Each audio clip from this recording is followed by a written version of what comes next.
Today we'll be hanging the joy ornament.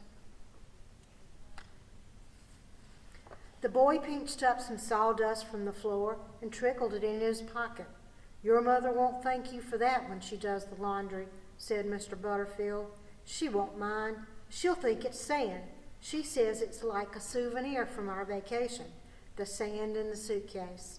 If you met an angel, Mr. Butterfield, would you be happy or scared?"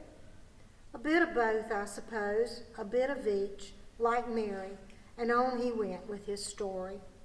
Mary went to visit her cousin Elizabeth, 2 women, each expecting a baby, each with an extraordinary story to tell.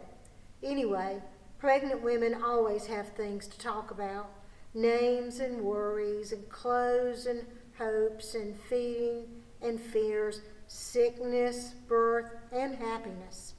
But even before they met, even as Elizabeth walked up the path to Mary's door, their children were already in touch. The first Elizabeth knew of her cousin's visit was a riot of joy inside her. Her baby seemed to be leaping and kicking like King David when he danced before the Lord. Elizabeth hurried outside into the garden, puzzled but laughing and clutching her sides. And there stood her cousin Mary, smiling. "He knows. My baby knows. He sensed it," Elizabeth gasped. "Mary, Mary, blessings on you. The blessings of every mother in the world are on you now and on your unborn baby. Feel, feel." As you came near, the baby inside me turned somersaults for pure joy. Mary laid her hands on her cousin's stomach. Her own baby's movements were still too tiny to be felt. It was like a magnet turning towards north. It was like a weathercock turning in the wind. It was like the oceans being tugged to and fro by the moon.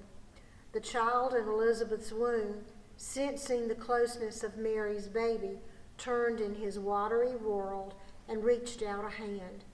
This other child was why he would struggle into the light of day. Here was his reason to live.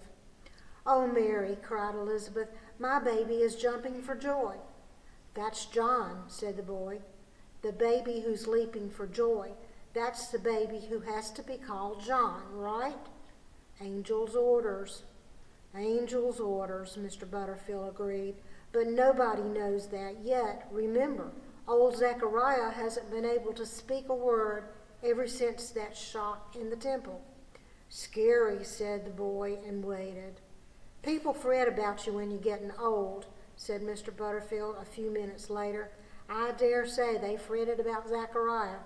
Because he wouldn't speak? Yes, and because he was behaving oddly. I suppose I'm only guessing, mind." "It would make you behave oddly," the boy agreed, "a thing like that." Zechariah's family fretted about him, for he was old and frail. For 9 months now, he had been unable to speak. They just prayed God would spare him long enough to see his son born. But Zechariah was not sick. He had lost the power of speech, that's true, but illness had not taken it from him. God had silenced him. But he had given him something far more wonderful in return, a son. The time came for the child to be named. The neighbors expected him to bear his father's name, but Zechariah wrote wildly in the air. "Look," said the neighbors, "he wants to say something. Fetch the wax tablet and the stylus." Then Zechariah wrote, "His name is John." Like the Red Sea splashing back onto the dry seabed, words spilled back into Zechariah's throat. "His name is John," he said again and again. "His name is John. His name is John. His name is John." Then he ran to the window and bellowed into the street so that a whole flock of doves flew up from the roof opposite. "His name is John!" The church rang with noise. A startling fluttered about in the organ loft. Mr. Butterfield's chisel began to peck away at the Jesse tree like a spring woodpecker. Suddenly, he could picture exactly in his mind how the bough should look. "That's my name," said the boy. "John." "Is that a fact?" said the old man. But he was paying such attention to his work that it's hard to say if he had heard that or not. Tongues of wood curled from under the tip of his chisel as they were shaping themselves into words. He worked on, rounding foreheads, creasing robes, pleats, and folds. He worked like a man inspired. He did not notice when the boy slipped away, seeing as he did only the grain of the wood, and the wood shavings falling to the ground like the molten feathers of angels.